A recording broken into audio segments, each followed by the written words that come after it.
From the News Channel 5 Network, this is Inside Politics. Hello, everyone. I'm News Channel 5's political analyst, Pat Nolan. Welcome to Inside Politics.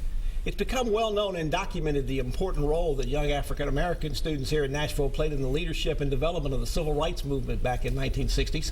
What is perhaps not as well known or documented, at least until now, is the critical role another young black man here in Nashville, Perry Wallace, played about that same time in desegregating college basketball, particularly one of the major college sport conferences in the country, the Southeastern Conference.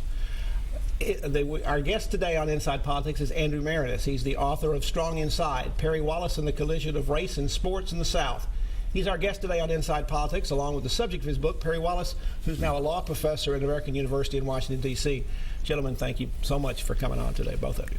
Thank you, Pat. Thank you. Andrew, what drew you to write this book? Is this really the ultimate dream that this came out of some sort of term paper assignment that you had? Yeah, believe it or not, it's the one thing I remember from the classroom in college. It was 25 years ago when I was 19 years old, sophomore at Vanderbilt, that I first heard Perry Wallace's name, reading about him in a student magazine article. And soon after reading that, I was taking a black history course at Vanderbilt at the time.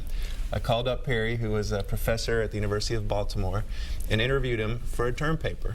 And then I interviewed him for another term paper, and I interviewed him for several columns for the Vanderbilt Hustler student newspaper. And so, going back 25 years. And then it was 8 years ago that I had the idea, hey, this could be a book too. And so, here we are today, 8 years later. Now, given all the interest in books that have been recently, particularly about sports pioneers, particularly in the Jackie Robinson situation in Major League Baseball, were you surprised when you got into this, particularly to write an actual definitive biography about this particular era, that no one had written a comprehensive history of Perry Wallace at all in this situation? In some ways, yes. In some ways, no. I was surprised because of the strength of the story that it hadn't already done, although I felt, in some ways very lucky that I had the opportunity to do it. In some ways, no, because there are a lot of people who have never gotten the due that they deserve, in history, especially when it comes to issues like civil rights. So, unfortunately, it wasn't surprising in that regard. Perry, were you surprised in all these years that nobody had really come and said, gee, I want to tell your story in some detail, not just necessarily a single newspaper article, maybe a series of articles? Well, somewhat surprised, because I felt that it was significant and that it would be interesting and enlightening to people. So I think you're right on that. I was surprised over the years, but at a certain point, you stop being surprised.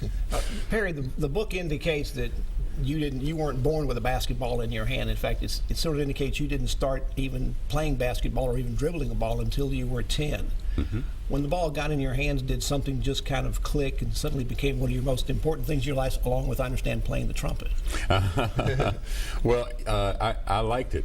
I really liked it, and playing the game, going down on the playground and playing with guys who were good players. And then also at that time, we started having televised games, the NBA games, and I saw Chamberlain and Russell, and I think altogether that was it. Now, Andrew, if you saw Perry Wallace play, he had tremendous leaping abilities, but he was not born in that necessarily with a natural God-given talent. Talk about how he developed his great leaping abilities. Yeah, well, Perry told me a story about Wilt Chamberlain coming to town, and Perry saw an exhibition game here in Nashville, and Wilt was dunking as he did, and that made such an impression on a young Perry Wallace. And so he would come home, and he told me that he would sit in your parents' living room and while they were watching TV, yes, and just do deep knee bends and practice leaping at door frames, and every chance he got, he was working on his body to improve his strength. And then out on the playground, he and his friends would practice, from a long running start across the blacktop driveway, or basketball court, day after day after day, until finally they could do it. Now, Andrew, you attended Vanderbilt. You became more and more aware of Perry Wallace. As you got into this book, what surprised you most about what you learned about Perry and about the experiences he had? As a student writing about Perry, like a lot of young men, I guess, I was just sort of a sports nut, and so I was interested in the basketball side of Perry's story. The deeper I got into the book, it became so much more obvious that there was so much more than that. And so the civil rights aspect to the story became very interesting to me. Now, Perry, I'm sure you got the manuscripts to look at this when it was coming towards the finishing part of it. Yes. When you read the book for the first time, What did you think? Did you see yourself there? Did this capture your story? I did, and that was proof of how fine a job Andrew did. Obviously, he asked for my input and my reactions and recommendations, but it was just amazing how well he got me, and he got the Times. And there's so many times when I would, in talking to Andrew, want to say, well, you remember when so and I was thinking, no, you weren't even born. He wasn't a glimmer in his parents' eyes at that time. He was. That's exactly so, and I think that's the greatest statement when you want to say, well, do you remember back in '68 when X and X happened?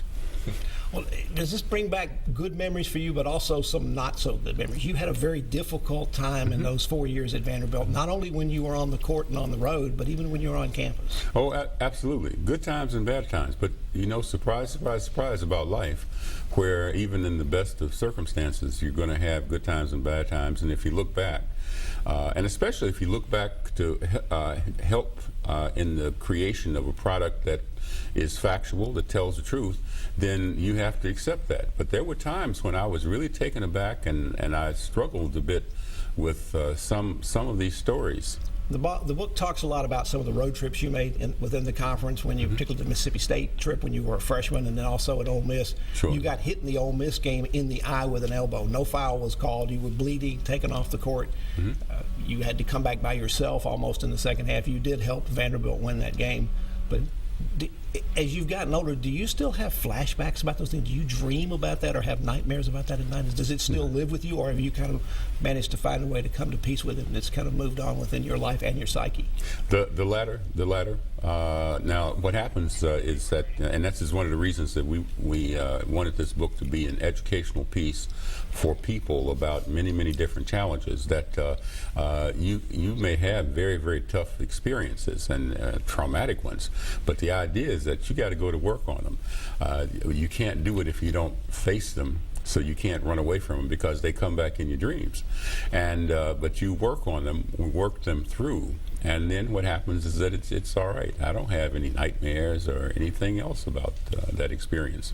We're talking with Perry Wallace. He's the man who broke the color barrier in the Southeastern Conference in basketball back in the late 1960s. Andrew Maraniss is also our guest. He's the author of the book about Perry Wallace called Strong Inside: The Collision of Race and Sports in the South. Back to continue our conversation with both these gentlemen after this break.